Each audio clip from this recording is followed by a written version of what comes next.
James Lupton, delighted to be joined again with Jack McGANN. Jack, how we doing, mate? I'm good, mate. Thanks. Thanks for having me on. You're okay? Yeah, all good, thank you. Thanks for coming on. Good. Last time we spoke was before your last fight, and we spoke about the possibility of fighting in Liverpool. And since then, that has happened. You've headlined at the Shankly Hotel. Just talk to me first of all about that feeling. It was one of the best nights of my career, of my life, really, of my career. It was amazing. And like I said, um, back when we were just talking about the idea of it, it had been so long. It was when it finally come to it, and then the way the fight went, and the crowd and the support and everything else. It was just and being where it was on the Shanty roof, where nothing like that's been done before. It just all come together, and it was just special, special. That's it. Like I say, I think the first boxing event at the Shankly Hotel, and it's on the rooftop. A great little venue. The atmosphere, and you say the fans and the noise, it was unbelievable. I was there myself, and it was insane. When it got brought to the table, like you mentioned there, and it was said to you, headlining Shankly Hotel in Liverpool, what were your first thoughts? Well, at that time, that only come about because I was supposed to fight in June, I think, and then there was that never happened because the opponents messed us around and basically pulled out right at the last minute. Um, and then we were sort of back to square one, basically doing a camp for nothing.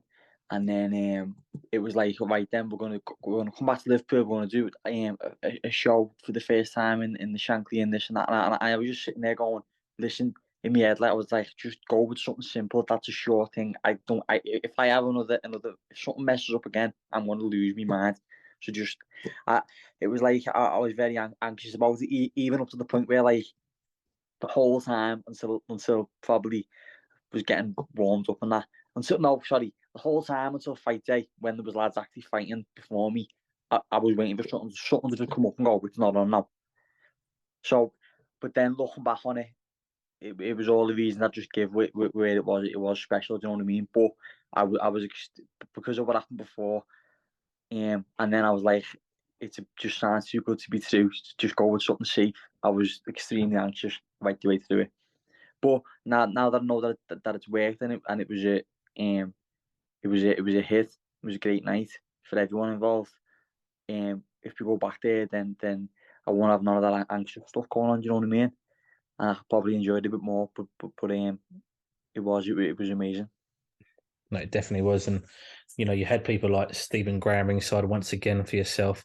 You had guys there like Andrew Kane and Nick Ball, local fighters, all ringside as well that night. Did you expect the noise? It's not the biggest venue, not the biggest as such. Did you expect that atmosphere? I knew I knew the atmosphere would be great, but I've never been in there like your hall. In the last few fights, been that's really loud. That's known for being loud, and a lot of that comes down to the way the room is. But in the Shanty, the ceiling's quite low, and um, that made the atmosphere and the crowd seem 10 times what he was, and he was already amazing. It was packed, so I wasn't expecting it. You know what? To be honest with you, I think it's the first time I could feel the crowd, even though I fought in your hall when it's been packed. It just felt completely different. It was that's the way I describe it. Just completely different. No, definitely. And do you know what? The atmosphere and the noise was good throughout, but when you Yeah. came out for that main event, it was elevated to another level, and it was just like I said earlier, it was just ridiculous in there. From the first bell really with your fight and your fight produced, it was back and forth. It was a great fight for the fans. To take it back to that fight and talk myself through it, what are your thoughts throughout the fight? I think that I let the crowd get to me a little bit, and that was another one. He he Paplakis stepped in, I think, with like a couple of weeks' notice, so it was all messy again, and it just threw me off a bit. And then um, he was just, if you watch the fight, you'll see how tough he is and how much he goes for it, and his record doesn't reflect his ability at all. Um, so we both went at it. You could probably feel the crowd as well. That's one thing I'll say about that night. Not just about our fight.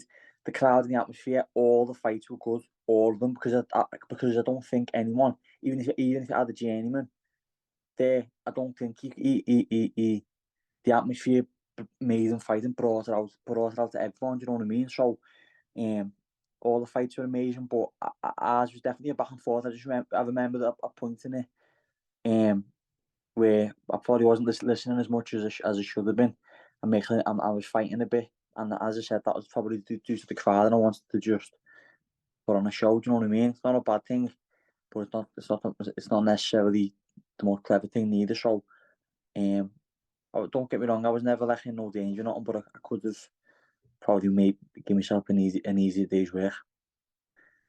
What did you learn from it? You mentioned obviously you got excited, the noise in the crowd, and did you get a bollocking from Martin for that, or like so you weren't listening as you should have done? Yeah, a little bit. He was but that's only my second fight with Martin, and I seen it was good because I've been I've seen it before when maybe the fighter's not listening, or he's not following the corner's advice and coach's advice and whatever, and Martin handled it exactly the right way. Like what are you playing at? Basically give it a slap on the ass and go, wake up, this isn't the way you're doing it, you need to change it, blah blah blah, you're not listening, and being harsh, you know what I mean, in a good way, instead of like, oh, you're doing all right, and making out like not making you aware of the mistakes you're making. So it was good to see that out of Martin, and I always say, out of everyone I've seen do corner work, he's one of the best. He's one of the best. So he was a big part of it. But yeah, he gave me a little bollock on, and then, as I said, it took me about, I think for the first three I was fighting, and then by the fourth, um, I was got back to boxing then. Because I remember I was sitting there and I was looking up at the ring at the ring card as it went mad. And I remember thinking, I was only round three. Felt like it was about 8 rounds in, do you know what I mean? And that's, I was dead fit and everything. I'd done loads of rounds in the gym, but it's because we both went at it so much. Do you know what I mean? So I knew that, like, I was like, I'm in a 10 round fight. I need to take my foot off the gas a bit and just box. Because when I just box, I can do it all day. You know what I mean? But when you're fighting and you're a bit more tense and you can't relax as much, that's when you get fatigued a bit quicker. So I learned a lot. It was a perfect fight for what we got out of it. You mentioned a moment ago there your second fight with Martin, obviously approaching your third fight with Martin as your coach. But Martin started off your boxing career really. Without Martin, you wouldn't have got your pro license. No.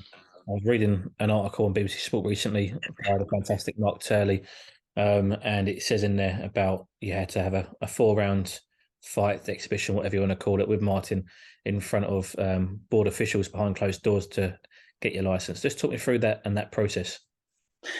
Well, it was the old gym I was at. I was with Alex Matvienko, and he was obviously with Oliver, with Martin. So they had a good relationship, and I think Martin's first couple of spars he'd come down to ours, and for some of his fights and do 4 rounds even there with me or with Jack Flatley. So I'd moved around him before, but then that was when I was doing my deal with the Warrens. Obviously, I've had no amateur fights or nothing. What you can go and look at, and they needed to. We was talking a good game, but they needed to see something.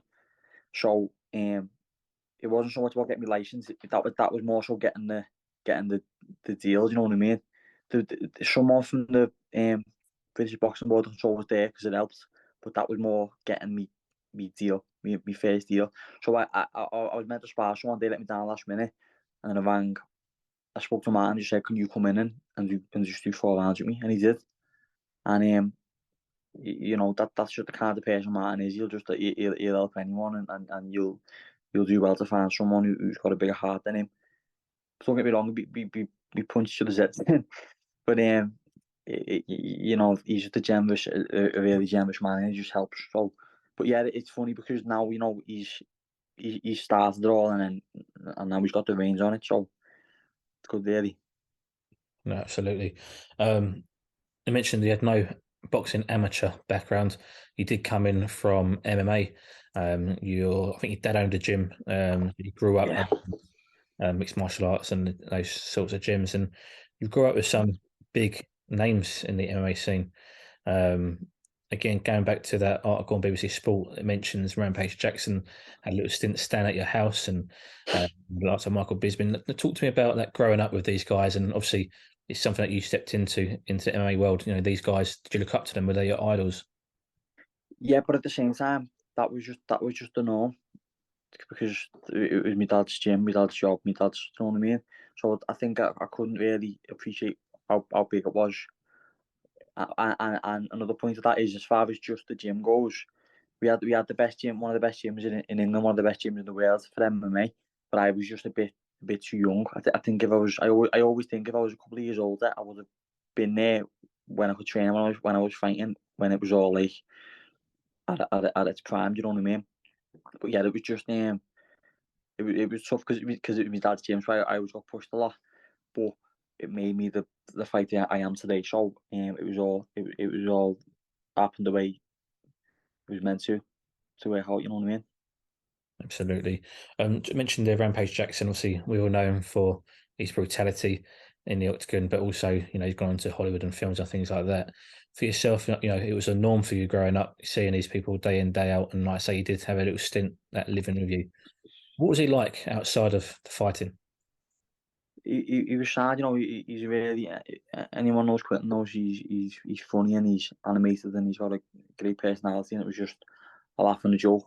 Pretty much 24/7 with him, but um, we had him when he was in some of the biggest fights in his whole career. So it was good for me to see um what goes into it, what goes into a big camp where there's money spent on it and there's big money at the end of it, and all the ins and outs of it. You know what I mean? So um, I think I've like subconsciously took in a lot more than I take on. I was about to ask you, did you take anything valuable from that for now and let you look back and think, oh, okay, this is why that was done, things like that? No, and you know what? It's not even so much um off the bigger lads who really made it. It's more so even little stuff from the lads who was on the way up and the mistakes they made and what to do and what not to do. Do you know what I mean? So yeah, and then the other thing of it is like with them big camps come different coaches and different sparring partners and different places and blah blah blah, and I've just soaked it in a lot of it. Do you know what I mean? So I just know um the the do's and don'ts. At the same time, I've had to learn a lot myself with the do's and don'ts. That doesn't just mean I've done everything perfect. You know what I mean? Um, but no, it definitely helped me. Absolutely. We've mentioned a lot of big names, big stars. Last time we spoke about Tom Hardy, who's been training down in the gym every now and then, and obviously he's doing his bits and pieces in combat sports at the moment. But we mentioned earlier Stephen Graham. He is, I believe, working on a boxing drama. Has he been training with you? Has he had to ask for any tips at all? No, you know what? He's been sending the odd videos of himself on the pads and clips of him training, and he's looking good. I think he's after criticism or pointers, but can't really give any. He's looking he's going above and beyond what he needs to do for the role. I think so. But I haven't done anything with him. Do you know what I mean? He just sends you videos, but he is looking good. You take, obviously we mentioned you've taken some sort of inspirational bits and pieces from the MMA fighters when you was growing up. Do you take anything from the likes of Tom and Stephen, the fact they're so dedicated to their craft and their acting, and obviously, how stuck in that Stephen's got into the boxing for this role? Do you take inspiration from those guys as well? Yeah, of course. You can take inspiration from anyone who's doing something and they're putting loads of work into it and they're successful, or maybe they're not successful but they're on the way there. Because anyone who puts a shift in on anything and dives into it 100%, you can take inspiration from it. And I always I can spot that when someone is really giving it the all, because fighting you need to do that. You know what I mean? So I think I respect it more than other people do, and I can relate to it a little bit. Absolutely. I mentioned earlier you came up to your third fight under the tutelage of Martin Murray. It is back at York Hall. Obi Egbunike. It's been announced Yeah. recently that's your opponent, March the 3rd. How much do you know of Obi? he fought. I think he fought Jordan Dujon when I fought the same night, and then I've skipped through some of his fights and you know he's a he's a solid test for me at this point. We've got pretty much a similar record. I think he's got 2 losses, but he's fought over. I think did he go to? I think he went to Russia and fought a Russian. Maybe got a draw. I think I'm thinking I'm right there. But so he's got that experience as well, where he's been in someone else's backyard and all that's invaluable for um building up your experience as a fighter. But yeah, he's it's perfect for this next fight for me. And for yourself, you mentioned obviously, it's another step up there. What for yourself, in terms of, let's say, titles and rankings, etc. What's your route? What's your plan for the next 12 months for 2023? Well, after this fight, I definitely want to be knocking the door for the title. Maybe the English, maybe whatever else comes up. But it definitely, I want title this year, and I'm going to get them. Um, so that's the plan. Just keep winning. Absolutely. Jack, thank you very much for your time. I'll be there again March 3rd, so I'll be seeing you down your call. All right, mate. Look forward to seeing you. Perfect.